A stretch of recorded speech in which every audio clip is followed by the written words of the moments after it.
इस वीडियो में हम लोग पढ़ने वाले हैं दो चर वाले रैखिक समीकरण, ठीक है, का युग्म के बारे में। चैप्टर है क्लास 10th का, उसको हम लोग पढ़ने वाले हैं। तो सबसे पहले समझते हैं कि यहाँ पे दो चर वाले रैखिक समीकरण किसको बोलते हैं। ठीक है, देखो जब हम कुछ समीकरण लिखते हैं, जैसे कि एक समीकरण ये लिखे, ठीक है, इसे लिखे ये एक समीकरण है, ओके, तो इसको बोलते हैं रैखिक समीकरण। क्या बोलते हैं इसको? मतलब वैसा समीकरण जिसका कि अचर पद का, मतलब चर, इसको बोलते हैं चर पद का जो है ना पावर क्या हो, वन हो। क्या हो?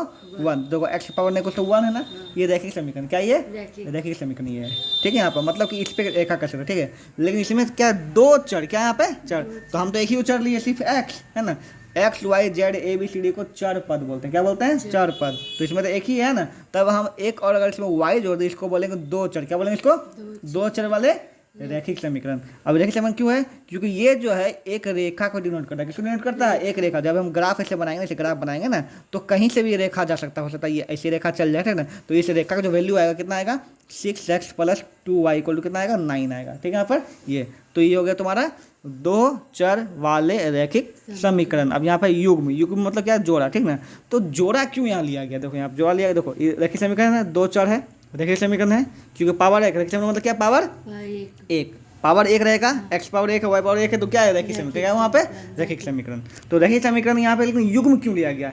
रीजन ये है कि अगर कोई समीकरण अकेला है, क्या चीज़ है? अकेला है, तो उसका वैल्यू निकाला जा सकता है। जैसे एक्स का वैल्यू तुम निकाल सकती है ना। यहाँ आराम से क्या करेंगे? 6x = कितना जाएगा? चल जाएगा 7 हो जाएगा माइनस में, उसके बाद एक्स का मान निकल जाएगा -7/6। लेकिन अगर हम यहाँ वाई देते हैं, तो क्या इस समीकरण का, सिर्फ इस समीकरण का हेल्प करके इसका मान निकाल पाना पॉसिबल है? तो पॉसिबल नहीं है। इसीलिए इसमें क्या चाहिए हमको? जोड़ा समीकरण। क्या चाहिए? मतलब दो गो रहेगा तभी निकल पाएगा, ठीक है। तो ऐसा एक और समीकरण चाहिए, ठीक है। इसीलिए यहाँ पर दो चर वाले रैखिक समीकरण का लिया? युग्म लिया। क्या लिया यहाँ पे? युग्म मतलब जोड़ा लिया। देखो जोड़ा लिया, तो अब इस जोड़ा का हल निकाला जा सकता है। क्या कर सकता है? निकाला जा सकता है, ठीक है।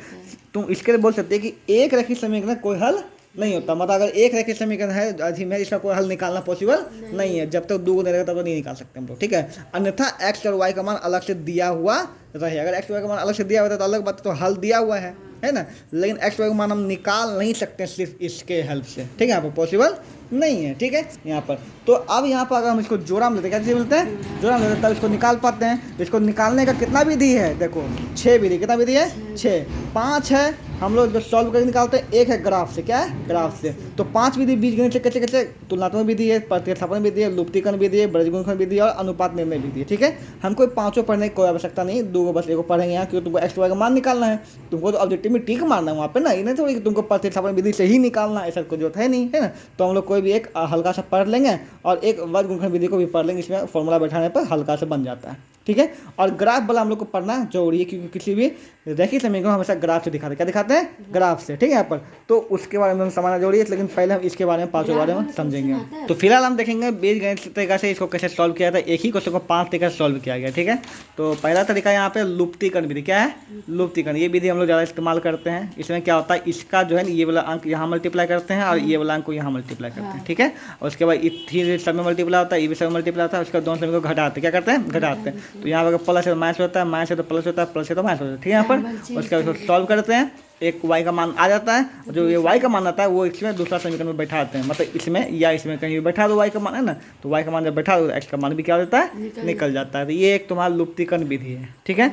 अब इसके बाद तुलनात्मक विधि, जिसको तुमको सीखने का बिल्कुल जरूरत नहीं है, यहाँ पे फालतू हो जाए, ठीक है। तुमको बस एक ये सीखने की जरूरत है, बृहज्गुणनखंड विधि। कौन सा सीखना है? बज। इसलिए सीखना जरूरी है कि कंपटीशन की दृष्टि से बनाया गया वीडियो है, इसलिए सीखना जरूरी है, क्योंकि कंपटीशन में सीधा क्वेश्चन ऐसे रहेगा, है ना। तो तुम सीधा फॉर्मूला बैठा सीधा निकाल देगी, उतना फालतू दिमाग तो लगाने की जरूरत नहीं, उतना ये करो वो करो, क्योंकि इसमें क्वेश्चन बहुत उलट पुलट दे सकता है, ठीक है। यहाँ पर तो जैसे देगा तुम कर सकती है। तो इसमें क्या बोलता है? देखो जब हम यहाँ पे ये बोलते हैं कि दो समीकरण हम जब लिखते हैं, ठीक है। यहाँ पे जैसे यहाँ पे समीकरण लिखा हुआ, क्या लिखा हुआ था? 8x + 5y = 9, तो 3x + 2y = 4, ठीक है। तो यहाँ पर इस समीकरण में ना, इसको बोलते हैं ए, इसको बोलते हैं बी, इसको बोलते हैं सी, इसको बोलते हैं डी, इसको बोलते हैं ई, इसको बोलते हैं एफ। लेकिन शर्त ये है कि सी इधर नहीं रहना चाहिए, सब इधर आना, सब कहाँ आना चाहिए? इधर, ठीक है। तुम यहाँ, ठीक है। तो ये अगर प्लस इधर आके क्या हो जाएगा पता? माइनस। इसका मतलब हमको क्या लाना पड़ेगा? इधर लाना पड़ेगा। क्या लाना पड़ेगा? इधर। तो -9 हो जाएगा, इक्वल टू क्या हो जाएगा? 0, ठीक है। -4 हो जाएगा, इक्वल टू क्या हो जाएगा 0। मतलब जब भी समीकरण इधर लाना पड़ेगा, यहाँ पे ना, यहाँ पे प्लस माइनस यहाँ लिया है, ठीक है। यहाँ पे ये सी हमेशा इधर आना चाहिए, ठीक है। यहाँ पर या फिर तुमको यह करके दिखाने की जरूरत नहीं है, तुम इसको मन में सोचना कि अगर ये इधर आएगा क्या लिखेंगे, माइनस लेना पड़ेगा, ठीक है। यहाँ पर उधर तो ए बी सी समझ में आ गया, डी समझ में आ गया। उसके लिए फॉर्मूला देखो, फॉर्मूला क्या बोलता है क्योंकि कि x by b f minus e c, ठीक है। यहाँ पे और दूसरा क्या है, y by c D minus A f equal to 1 by a e minus b d, ठीक है। इस फॉर्मूला बैठा करके आप सीधा एक्स वाई का मान डायरेक्ट निकाल, सीधा बैठा देने का, ठीक है। यहाँ पर अच्छा इस फॉर्मूला को बनाने का ट्रिक क्या है, इसे याद तुम रख सकते, ट्रिक भी है, देखो जैसे ना A B C D E F, ठीक है। तो पहला क्रॉस लगाना ऐसे, एक ऐसे और एक ऐसे, मतलब बी एफ माइनस सी, बी एफ माइनस सी, ऊपर तो एक्स वगैरह पता है यहाँ पे इक्वल टू, फिर वाई वाला है ना, और इस पर वाई जो होगा ना ये यहाँ से यहाँ लेने का, यहाँ से यहाँ है ना, सी डी और ए एफ, क्या लेना है, सी डी और A F, C D minus A F, ठीक है। और 1 वाला में अब ये वाला बचा है ना, तो क्या होगा बताओ, ए ई माइनस बी डी, ठीक है। यहाँ पे ये शॉर्टकट तरीका, जिसको तरीका याद करना शॉर्ट को वो याद कर सकते हो, जिसको इसे उसे याद कर, दोनों तरीका है, ठीक है। यहाँ पे अब इसको सॉल्व कैसे करना है, तो बस ए बी सी का सबका मान है, इसको खाली बैठा दो, क्या होगा, एक्स बाय बी एफ है, तो बी कितना है यहाँ पे बताओ, बी कितना है +5 और एफ कितना है मेरा -4 है ना, तो कितना हो जाएगा, -20 हो जाएगा, सीधे बैठा दो या फिर ऐसे ही बैठा ना, -4, ठीक है, बैठा दिया, गुना कर दिया यहाँ पे, बी +5 एफ -4 बैठा दिए, फिर माइनस सी, क्या यहाँ पे सी कितना है, सी कितना है बताओ, -9 कितना है, -9 और ई कितना है, ई कितना है +2, ठीक है। तो -9 यहाँ पे -9 +2, ठीक है। पहले से माइनस यहाँ पे था, इन्हें के दो माइनस को अधिक करना, ठीक है। यहाँ पे फिर वाई बाय वाई कितना है बताओ, यहाँ पे क्या देगा यहाँ पे, अब देखो सबको मान यहाँ बैठा दिया, यहाँ पर ऐसे जैसे बैठा दिए। अब देखो इतना मल्टीप्लाई करो तो एक्स बाय कुछ आएगा, वाई बाय कुछ आएगा, 1 यहाँ भी कुछ आएगा, ठीक है। अब यहाँ पे तुमको क्या करना है, देखो तो ये दोनों नहीं लेके चलना, मतलब एक लेकर ये बराबर, देखो ये बराबर तीनों बराबर है ना, तो ये बराबर ये ले लेंगे और फिर दूसरा में ये बराबर ये ले लेंगे, ठीक है। पहले ये बराबर ये ले लो, तो इससे एक्स का मान निकल जाएगा, फिर ये बाबा ये लो, इससे वाई का मान निकल जाएगा, एक्स वाई का मान निकल, बहुत शॉर्टकट निकल जाता है, ठीक है। यहाँ पे तो बच गए, तुमको सीखना जरूरी था। अब ये तुम्हारा 2 विधि खत्म हो गया, ऐसे 5 विधि होता है, 5वां है अनुपात निर्णय विधि, जो तुमको सीखने की आवश्यकता अब नहीं है, बस ये तुम सीख गई, एक ये वाला तरीका और एक ये जो तुमको तरीका अच्छा हो उसका तुम इस्तेमाल करके वहाँ पे बना लेना, लुप्ति करने सीखना है तुमको ये वाला, ठीक है। यहाँ पे ओके, अब हम लोग सीखेंगे ग्राफ विधि, क्या सीखेंगे हम लोग, ग्राफ विधि, ठीक है। यहाँ पे तो इसको तो समझते हैं, अगला टॉपिक हम लोग समझ रहे हैं ग्राफ, क्या समझ रहे हैं हम लोग, ग्राफ। देखो अगर हम यहाँ पे तुमको जैसे बता दें कि 2 चर वाले रैखिक समीकरण का मतलब हुआ कि यहाँ पे 2 समीकरण है, कितना रहेगा 2, मतलब 2 का रेखा रहेगा, तो मान लो ये 2 रेखा, ये 2 क्या है रेखा, मतलब इस समीकरण का एगो ई रेखा है और इस समीकरण का एगो ई रेखा है, ठीक है। अब ये 2 रेखा क्या कर सकता है, 2 रेखा से हम लोग क्या कर सकते हैं बताओ, क्या क्या कर सकते हैं, ठीक है। 2 रेखा एक काम कर सकते हैं, तो एक बार ये रेखा क्रॉस कर सकता है, एक दूसरे को काट देगा, है ना। 2 रेखा क्या कर सकता है बताइए, एक दूसरे को काट सकता है, यहाँ पे जैसे मालिक काट दिया, ठीक है। यहाँ पर तो हम बोल सकते हैं कि 2 रेखा क्या करेगा, एक बिंदु ऐसे या ऐसे गुजरेगा, ठीक है। या तो ऐसा तरह के दोनों रेखा जो चिपकल रह जाए, बिल्कुल ऐसे सटल रह जाए, या फिर मतलब क्या होगा एक दूसरे पर ऐसे चिपका रह जाए, या तो बिल्कुल अलग रहे, मतलब कभी नहीं मिले। इसको छोड़ा करके और कोई भी सीनरी तुम 2 रेखा हम नहीं देख सकती है, ठीक है। कोई बंदा बोलेगा कैसे होता, हम ऐसे जोड़ देंगे, है ना, ये भी कर सकते हैं, तो कर तो, लेकिन ये रेखा जब आगे बढ़ेगा, रेखा जब आगे बढ़ेगा क्या कटेगा ना, ये तो कट ही रहा है, देखो कट रहा है ना, ऐसे करके कट रहा है ना, मतलब 2 रेखा से तुम यही 3 चीज़ कर सकती है, या फिर एक पॉइंट पे कटेगा, या फिर अनंत पॉइंट पे, मतलब एक दूसरे पर क्या रहेगा चिपका रहेगा आश्रित, तो क्या रहेगा अनंत पॉइंट पे कटेगा, या फिर कभी नहीं कटेगा, समांतर क्या रहेगा यहाँ पे समांतर, यही 3 चीज़ हो सकता है। तो ग्राफ जो होता है 2 चर वाले रैखिक समीकरण जो ग्राफ होता है, यही 3 गो में से कोई एक रहेगा हमेशा, क्या रहेगा हमेशा कोई एक, क्यों, या तो एक जगह कटेगा दोनों लाइन, या तो दोनों लाइन एक दूसरे को बिल्कुल चढ़ा हुआ रहेगा, या तो बिल्कुल क्या रहेगा कहीं मिले हुए नहीं करेगा, ठीक है। तो ग्राफ में ये बोलता है, जैसे इसका हल निकालते हैं ना, एक्स वाई का मान निकालते हैं ना, ठीक है, तो इसका हल तभी निकलेगा जब ये कहीं पॉइंट पे टच होगा, क्या होगा पॉइंट। तो बताओ अगर कोई रेखा ऐसे हल हो, रेखा कितना हल होगा, एक ही पॉइंट पे टच हुआ है ना, तो एक हल, कितना हल होगा इसका बताओ, एक हल, एक पॉइंट पर टच हुआ तो एक हल हुआ। अभी तो हर जगह टच ही टच, हर जगह टच ही टच, इसका कितना हो जाएगा बताओ, अनंत हल, कितना हो जाएगा इसका अनंत हल, ठीक है। ऐसा क्या हो जाएगा बताओ, कोई हल नहीं, क्या हो जाएगा कोई हल नहीं, इसका कोई हल नहीं निकलेगा, क्योंकि यहाँ कोई हल ही कहीं कहीं कट रहा है ये, तो 3 ही ग्राफ में हो सकता है, ठीक है। 2 ग्राफ ऐसे लाइन ऐसे बनता है, ऐसे ग्राफ, ठीक है। तो या फिर ये ऐसे कट जाए, या तो लाइन जो है बिल्कुल समांतर ऐसे निकल जाए, या तो लाइन का एक दूसरे बिल्कुल का पर आ जाए, ऐसे चल जाए, ऐसे चल जाए, ठीक है। 3 ही हो सकता है यहाँ पे। तीनों का हम तुमको बता दें, इसमें एक हल, इसमें क्या अनंत हल, इसमें कोई हल नहीं, ठीक है। ये तीनों को नाम, अब तुम इसको देख के बात सकते इसका कौन सा हल हो सकता है, एक हल, कोई हल नहीं, अनंत हल, क्या सकते हो कौन हो जाएगा। अब तुम एग्जाम्पल जब बताओ इसको देख करके इसका कितना हल होगा, एक हल होगा, ये वाला होगा, अनंत हल होगा या कोई हल। तुम क्या करेगी, इसको सॉल्व करेगी, इसको प्रतिस्थापन विधि से सॉल्व करेगी कि एगो हल निकलता है, एगो निकलता है, जा निकलता है, सॉल्व करेगी इसको, नहीं ना। तो इसके लिए ट्रिक है, क्या है यहाँ पे ट्रिक क्या है तुमको पता है ना, ABCD पता है ना, क्या बताओ, ABCDEF, ये तीनों कर दो बाय, क्या कर दो बाय, मतलब A/D, B/E, C/F, ठीक है, तीनों कर दो बराबर, क्या कर तीनों में बराबर। अब रूल ये बोलता है, नियम क्या बोलता है समझते हैं, नियम ये बोलता है, ट्रिक ये बोलता है कि अगर है ना पहले बार में ही ये दोनों बराबर नहीं हो जाए, क्या हो जाए बराबर नहीं, मतलब कि A/D बराबर नहीं हो B/E, मतलब ये इससे कोई मतलब नहीं, ठीक है, तब इसका एक हल होगा, कितना हल होगा, एक हल, मतलब इसके वाला में क्या होगा बताओ यहाँ पर कि A/D नॉट इक्वल टू क्या होना चाहिए बताओ B/E, तो इसको क्या बोलेंगे, एक हल बोलेंगे, ठीक है। यहाँ पर चलो, अब यहाँ पर आता है क्या अनगिनत हल, अनगिनत हल के लिए सब बराबर, अनगिनत हल के लिए क्या होगा सब बराबर, मतलब कि A/D, B/E और C/F तीनों क्या हो जाएगा, तीनों बराबर अनगिनत हल, क्या हो जाएगा यहाँ पे अनगिनत हल, तो इसे बोलेंगे A/D equal to B/E equal to C/F, तीनों क्या होता है इसमें बराबर। और कोई हल नहीं के लिए पहला बराबर दूसरा नॉट बराबर, क्या होगा बताओ, मतलब A/D बराबर B/E होगा लेकिन बराबर नहीं होगा C/F, ये तीन है। अब ये तीन जो तुम कंफ्यूज हो रहे हो मैं तुमको बता क्लियर करता हूँ, ठीक है।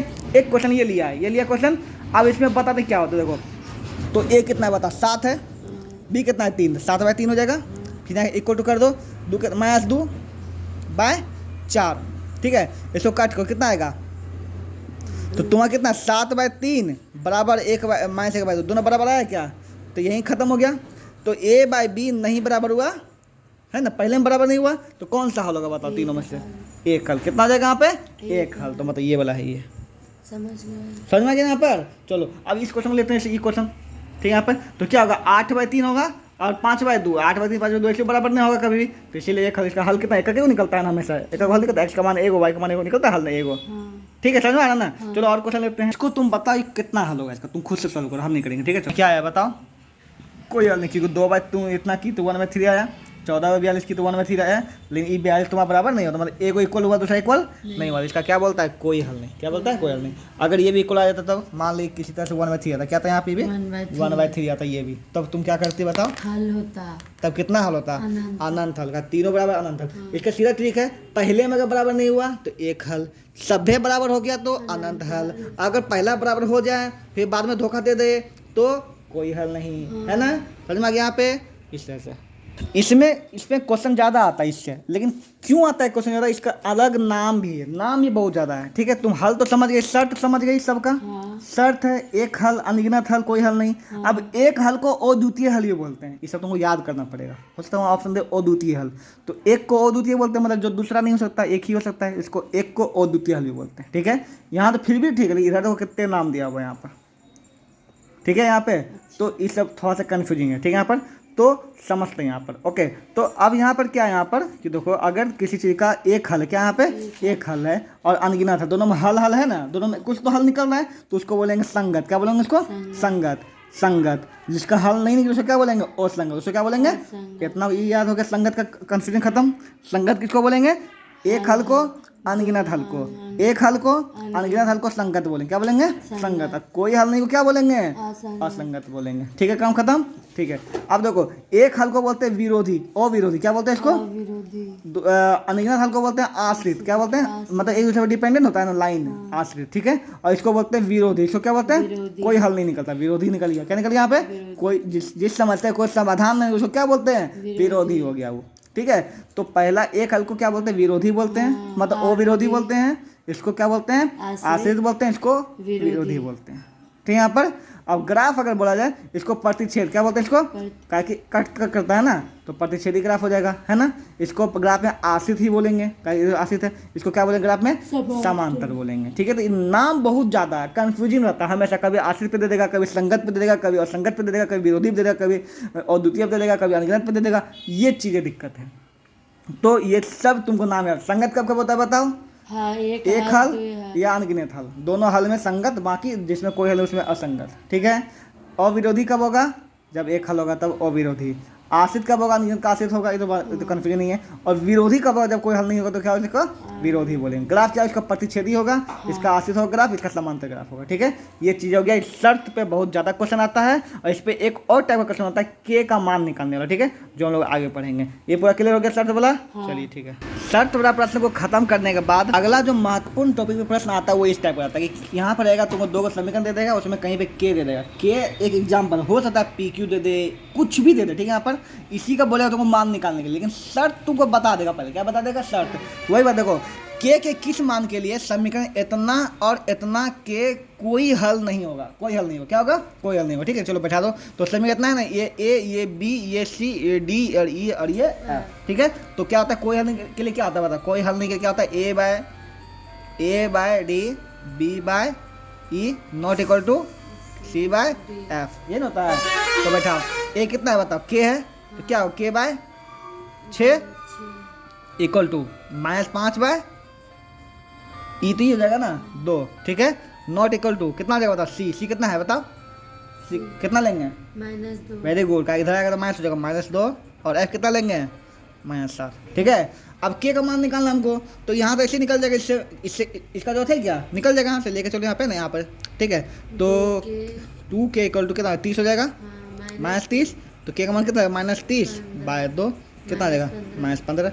आंसर हो जाएगा तो -15, यही समीकरण। ठीक है, यहाँ पे अब यहाँ पे देता है कोई हल नहीं हो जाता, यहाँ देता क्या अनंत हल हो गया, तो तीनों बराबर हो जाता है ना। यहाँ बता सिर्फ एक हल होगा, तो यहाँ पे कटम गुटी होता तब निकालना था। ठीक है, ऐसा भी क्वेश्चन हो सकता है यहाँ पे। ठीक है, तो मतलब इसमें कुछ भी क्वेश्चन देगा तुमको इसी में बैठाना है, सॉल्व करना है, के का मान कुछ भी मान रहेगा तो। ठीक है, पैरामीटर क्वेश्चन दे, यदि इतना इतना और इतना इतना समांतर है, क्या है समांतर। अब तुम बता समांतर मतलब कितना होगा, अनंत हल। समांतर मतलब क्या होगा, अनंत है। तो पी का मान निकालना, हम तुमको बोला कि कोई ना के ही दे, क्या दे दिया, दे दिया पी, क्या दे यहाँ पे पी। तो के का मान निकालना है, मतलब पी का मान निकालना है। यहाँ पर सेम फॉर्मूला, समांतर के लिए क्या होगा, तीनों बराबर, तीनों क्या हो जाएगा बता, बराबर हो जाएगा। ठीक है, यहाँ पर चलो बैठा लेते फटाफट, क्या समीकरण, क्या है मेरा समीकरण बता। ये तो क्वेश्चन खत्म कर लिए, बना लिए। यहाँ देखो क्या समीकरण बता, ये एच का मान ए, ई बी, ई सी, ई डी, ई और ये एफ है ना। तो ए कितना है, 4, कितना आ जाएगा 4, डी कितना आ जाएगा 12, 4 बाय 12।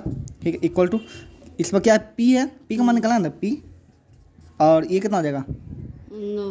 ठीक है, और ये कितना आएगा, -6 बाय -15, -6 बाय -15। ठीक है, अब देखो तुमको पी का मान निकालना है, या तो तुम इससे निकालो, इससे निकालो, का दो बराबर है, किसी से भी पी का मान तुम निकाल सकते, कोई दिक्कत नहीं। जैसे एक छोड़ सकते, कोई दिक्कत नहीं, इससे निकाल लो या जिससे एक ही मान निकले। ठीक है, यहाँ पर निकाल लो, तो 4 से 12 कट जाएगा 3 से, है ना, और 3 से 9 कट जाएगा 3 बार में, तो ये यहाँ चला जाएगा, पी को कितना आ जाएगा बताओ, 3 आ गया आंसर 3। ठीक है, यहाँ पर 9 का बी आ गया ना, बिला क्वेश्चन। हाँ, मेडिकल बुक में एक और क्वेश्चन दिया हुआ है, समीकरण अनंत हल के लिए के का मान निकालना होगा, जिसमें कितना था के का मान निकल जाएगा। आप तो बैठा लीजिए, अनंत हल के लिए वो फॉर्मूला बैठा के। ठीक है, पी एन क्यू के किन मानों के लिए निम्न युग्मक समीकरण इतना का अनगिनत हल, क्या अनगिनत, पी ए क्यू दोनों दिया, पी और क्यू दिया दोनों। ठीक है, यहाँ पे अनगिनत हल है ना, तो जानवर के सब बराबर हो जाएगा अनगिनत में, सबको बैठा दिया यहाँ पर। ठीक है, यहाँ पर अब देखो यहाँ पर क्या है कि इसमें 2 बाय इतना आ गया, इतना इतना आ गया। ठीक है, यहाँ पे तो पी और क्यू का मान तुमको निकालना है। ठीक है, यहाँ पे एक हम जानते हैं कि एक रहता है तो आसानी से मान निकल जाए, 2 को समीकरण चाहिए होता है। ठीक है, तो चलो पहले ये दोनों लेते, क्या लेते हैं, ये दोनों सॉल्व किए, तो पी को कितना आया 5Q, कितना आया 5Q। ठीक है, अब P का मान जो 5Q है इसमें बैठा देंगे। ठीक है, अब फिर दोनों चलेंगे तो आंसर बन जाएगा अपना, तो वही करना है इस बार। ठीक है, इतना आया ना, इतना आया, मान यहाँ पुट कर दिया। यहाँ पे जो पहला का मान है दूसरा में क्या कर दिए, इसमें इन्हें इसका मान इसी ने पुट कर, इससे मान निकाले, इसमें पुट कर दिए। ठीक है, पी का मान पुट कर दिए, इससे क्यू का मान निकल जाए, क्यू से मान निकल, मतलब इतना बड़ा तुमको देगा नहीं, फिर भी हो सके दे दे तो उसके लिए केस में बता दिया। ये क्वेश्चन एक बड़ा वाला है। ठीक, के का किस वास्तविक मान के लिए जो है समीकरण का अनगिनत हल होंगे, तो वही सब खाली बैठा दिए, के का मान निकाल दिया, अब तो बन जाएगा सब क्वेश्चन समझ में आ गया यहाँ पे। ठीक है, चलिए अब हम लोग देखेंगे पैरामेडिकल क्वेश्चन, क्या जगह देखेंगे पैरामेडिकल क्वेश्चन। एक क्वेश्चन मैं और बताना पाऊंगा, सेमी क्वेश्चन है, थोड़ा सा कंफ्यूजन तुम होते इसे ध्यान दो। ठीक है, क्या बोलता है कि समीकरण एक है ना, समीकरण एक हल के लिए के का मान, एक हल के लिए के का मान बराबर नहीं होगा। ठीक है, एक हल कितना बोलूँगा, एक हल में हम जानते हैं कि पहले में ही बराबर नहीं होता है। ठीक है, यहाँ पे तो पहले क्या बताओ, 2 बाय के हो जाएगा। कितना हो जाएगा बताओ, 2 by k not equal to 2 by k not equal to -3 by 1, -3 by 1, ठीक है। यहाँ पर वहाँ पे वाई क्यों नहीं ले रहे हैं? वाई कैसे ले लेंगे, वाई नहीं अचर पद कभी नहीं लेते, हमेशा उसका अंक लेते हैं। 1 लेंगे यहाँ पर, ठीक है। यहाँ पर अब के का मान निकालो, तो ये नॉट इक्वल टू है, तुम बौखना मत, ये इक्वल टू का ही तरह ही व्यवहार करेगा, ठीक है। ये यहाँ जाएगा और ये यहाँ जाएगा, ठीक है। तो 2 नॉट इक्वल टू कितना हो जाएगा बताओ, -3 के, ठीक है। तो के नॉट इक्वल टू कितना हो जाएगा बताओ, -3/2, ठीक है। यहाँ पे तो के नॉट इक्वल टू माइनस, क्या हो गया, हम गलती कर दी, तुमने गलती कर दी है, यहाँ गलती की, के से मल्टीप्लाई है ना, तो जो के मल्टीप्लाई नीचे जाता है तो क्या आ जाएगा बताओ तुम्हारा -2/3, ये नीचे चला जाएगा ना, यहाँ पे -2/3 आ गया ना यहाँ पे के। तो के क्या, के नॉट इक्वल टू -3/2 कितना है, नॉट इक्वल टू, इसी को बोला जाता है बराबर नहीं है ना, तुम कंफ्यूज मत होना, वहाँ ना बोलेगा के का मान किसके बराबर नहीं होगा, तो बराबर नहीं होगा ही आया, बराबर नहीं तो मतलब ये होगा, ये प्लान से, तो यहाँ पे बराबर नहीं देगा, तो इसीलिए मतलब एक हल के लिए, ठीक है। यहाँ पर तो ये चीज़ सही है, ओके। पैरामेडिकल क्वेश्चन हम लोग लिख रहे हैं। पहला क्वेश्चन बोलता है इतना इतना में एक्स वाई का मान निकाले, ठीक है। एक्स वाई का मान निकाल, तुमको 5 विधि बताया गया है, तुम कोई भी 2 विधि में से एक विधि यूज कर सकती है, लेकिन यहाँ पर विधि यूज तुमको नहीं करना है, जिसमें थोड़ा सा तुमको चीटिंग करना है। क्या करना है, चीटिंग। तुम्हारा आंसर तुम्हारे सामने दिया हुआ है ना, तुम एक्स का मान यहाँ पे पुट करके देखो, यहाँ पे 2, ठीक है, और वाई का मान पुट करो 3, ठीक है। देखो यहाँ पे 2 पुट की कितना आएगा, 4, ठीक है, क्या 9, 9 4 13 हुआ, तो पहले सेटिस्फाई हो गया। अगर ये भी सेटिस्फाई हो जाता है, इसको पुट करने पर यही आंसर हो जाएगा, ठीक है। आप देखो यहाँ इसमें 2 पुट 8 -3 कितना 5, मतलब आंसर ए सही है। देखो आंसर ए तुम्हारा सही आएगा, समझ गया। यहाँ पर एक्स का मान 2 आया ना, है ना, यहाँ पे हो गया यहाँ पे, ठीक है। यहाँ पर हल निकल गया तुम्हारा, अगर मान दिया रहता है तो आंसर करके सिंपल खाली करके खाली बैठा दे रहे थे, इससे बराबर। देखो ये पॉइंट इतना पॉइंट लंबा चौड़ा करेंगे, है ना, चुपचाप हम क्या करें, इसका मान पुट करके देखेंगे आप, ठीक है। ये 4 पुट करके देखो कितना आएगा, -0.16 आएगा, इसको पुट करेंगे कितना आएगा, 4.5 आएगा, ठीक है। दोनों घटाएंगे कभी 6.5 आएगा नहीं, मतलब 4 वाला काम खत्म, 4 वाला काम खत्म होगा नहीं, ठीक है। यहाँ पर चलो इसी प्रकार 5 पुट करके देखो, यहाँ पर चलो 5 पुट करके देखो, ठीक है। 5 पुट के कितना आएगा बताओ, 0.20 आएगा, 75 आएगा, है ना, घटाने पर 65 आएगा, ये भी काम खत्म, 5 वाला तुम्हारा काम खत्म, ठीक है। -5 पुट करके देखो, तो -5 यहाँ पुट करेंगे, यहाँ पे -20 आएगा, ठीक है, और +3 45, माइनस मतलब 65, ये भी नहीं आएगा, मतलब ये तो तुम्हारा सही यहाँ पर हो गया कंप्लीट, ठीक है। तो इस तरह से तुम काम यहाँ पर कर सकते हो, ठीक है। यहाँ पर तो तुमको खाली पुट करके देखना पड़ता है, फिर भी अच्छा से मल्टीप्लाई करके देखिए, तुमको अपने आप बन जाए, ठीक है। बाकी तुम उस तरीके से भी कर सकती हो, लेकिन ये तरीका भी तुम्हारा सही है, ठीक। खाली पुट करके तुमको देखना बनाना यहाँ पर, ठीक है। यहाँ पर इतना इतना का क्या बोलते हैं, इतना समीकरण का हो तो यदि इतना इतना समीकरण हो तो x + y का मान निकालो, ठीक है। तो ऑब्वियसली बात x y का मान तुम निकालेगी, उसके बाद तुमको x अब जो मान है उसको जोड़ देना दोनों, ठीक है। तो यहाँ पे तुम जो अभी तुमको ट्रिक नहीं बैठा सकते, क्यों बैठा सकती है, क्योंकि यहाँ पे जो भी हल होगा वो x + y का मान दे लोगा, जोड़ के दे लोगा ना, इसलिए तुमको इसमें मान तुमको निकालना पड़ेगा। क्या करना, मान तुमको निकाल, तो कोई भी तुमको 5 को बताएगी कि जिसको तुमको बैठाना है निकाल देना। x y का मान लो, x का मान आया 3, y का मान आया 4, तो 3 पर 4 आंसर 7 हो जाएगा, बस हो गया, ठीक है। अब क्या बोलता है युग में इतना इतना इतना इतना के कितने हल हैं, कितने हल है, तो बाई कर बैठा देगा, कितना हल पता चल जाएगा, ठीक है। समीकरण इतना के का मान बराबर नहीं है तो बताइए देखो कुछ हम तुमको, ठीक है। और समीकरण इतना अनंत हल के का मान निकालना खत्म हो गया। अब यहाँ इसमें कितने हल बन जाएगा, यहाँ पे इनमें से कौन सही है, ठीक है। तो देखो एक्स का मान पुट करके देखो, यहाँ पे जिसका आंसर बड़ा आ जाएगा सही है, अभी तो ठीक बता तुमको, ठीक है। यहाँ पर युग में इतना इतना इतना के कितने हल हैं, ठीक है। इतना हो तो एक्स का और वाई का मान निकाले, ठीक है। यहाँ पर यह दिया हुआ है, देखो ऐसे करके, ठीक है। तो इसको कैसे सोल्व करेंगे, तुम एक्स वाई का मान यहाँ पुट करके देख सकती है यहाँ पर, ठीक है, करना है। अब इसमें एक चीज़ और देखो, y/b प्लस में y/b माइनस में है ना, यहाँ पर जब ये तुम दोनों जो ये अपने आप खत्म, इसमें क्या आ जाएगा खत्म, तो इसके मान तुम आराम से a का मान निकल जाएगा, b का मान निकल जाएगा, ठीक है। तुम इसको सीधा बैठा के देख सकते हो, इसे 2x/a प्लस y/b है ना, इक्वल टू कितना है 2 है, फिर x/a minus y/b equal to कितना है 4, ठीक है। जब ये दोनों सेम दे दे, प्लस माइनस दे दे, खत्म हो जाएगा ऑटोमेटिक, क्या जाएगा खत्म, इधर खाली जोड़ना पड़ेगा हमको, ठीक है। जोड़ेंगे कितना आएगा, नीचे यही आएगा ना, और ऊपर कितना आएगा 3x, कितना जाएगा 3x इक्वल कितना 4 2 6 आ जाएगा ना, इधर चला जाएगा 3 कर जाएगा 2 बार में, कितना आ जाएगा बताओ, x equal to 2a, x equal कितना आ गया 2a, x इक्वल 2 है यहाँ पे, x इक्वल 2 इसमें है ना, तो -2 था ना, +2 मतलब यही b का मान निकल, जरूरत भी नहीं है, c को मान हो जाएगा आंसर 4 का c, ठीक है। यहाँ पर क्लियर, देखो 4 का c है ना यहाँ पर, ओके। a का मान मैच हो गया और a का मान और कहीं भी नहीं है 2 है, तो मतलब यही होगा आंसर, मैच हो गया, तो b का भी मान निकाल, जो तुमको नहीं है। कुछ बहुत ही लेंदी क्वेश्चन होगा, वो क्वेश्चन छोड़ने लायक, इसको क्वेश्चन छोड़ दो, बहुत लंबा क्वेश्चन ये है, इसको वहाँ पे क्या करना छोड़ देना, इसका और कोई तरीका नहीं, बहुत लंबा चौड़ाने से समय बर्बाद कर दिया जाता है क्वेश्चन, तो क्वेश्चन कुछ दिया जाता है सेट किया जाता है, उसको छोड़ने के लिए, क्या करने के लिए, तो छोड़ दो वहाँ पर, ठीक है। यहाँ पर दिमाग उसको मत लगा, बहुत लंबा प्रोसेस में छोड़ दो, ठीक है। विरोधी हल के कितने हल होते हैं सब होइए, यहाँ पे इतना इतना हो तो एक्स और वाई का मान निकालना है, तो वही एक्स का मान वाई का मान पुट करके देख लेना, जो आंसर आएगा हो जाएगा। एक्स वाई का मान निकाल 3 तरीका तुमको बताया है ना, पहला कि पुट करके देख लो, अगर हल्का है तो भारी है तो पुट करके देख लो, तो गुना भाग तुमको करना पड़ेगा, लेकिन तुम्हारे लिए यही सुविधा होगा। ठीक है, अब मान लो x का मान 5 है, 5 पुट करेंगे यहाँ पर, और y का मान कितना है -1/2 पुट कर देखें। ठीक है, दोनों जो 14 आता है कि नहीं आता, पता चल जाएगा तुम्हारा सही कि नहीं। 4 बार तुमको करना पड़ेगा, लेकिन ये तरीका सही है। ठीक है, बाकी तुम सॉल्व भी कर सकते हो, तुम्हारा मन है जैसा तुम्हारी इच्छा कर सकती है, जो तरीका है।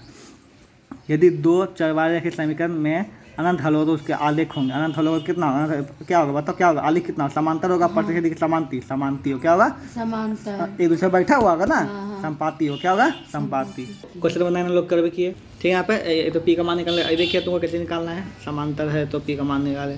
रैखिक समीकरण में कोई हल नहीं है तो क्या हल होता है, कोई हल नहीं, क्या होता है आश्रित योग देख लेना यहाँ पे। ठीक है, नाम पढ़ लेना यहाँ पे, इतना इतना में है तो एक्स वाई का मान निकाल, एक्स वाई मान पुट करके देख लो, जिसका मान तो बराबर हो जाएगा। यहाँ पे समीकरण इतना इतना में किस प्रकार का हल संभव है, तो देख लेना कौन सा था अनंत हल है, कौन सा हल, कौन सब बैठा देना, जो आएगा तुम कंडीशन देख लेना आप। ठीक है, दो एक घातीय समीकरण में रेखा चित्र यदि प्रतिच्छेदी हो जाए, क्या हो जाए इस स्थिति में क्या होगा, कितना प्रतिच्छेद मतलब क्या, अद्वितीय हल, प्रतिच्छेद मतलब क्या हो गया अद्वितीय हल।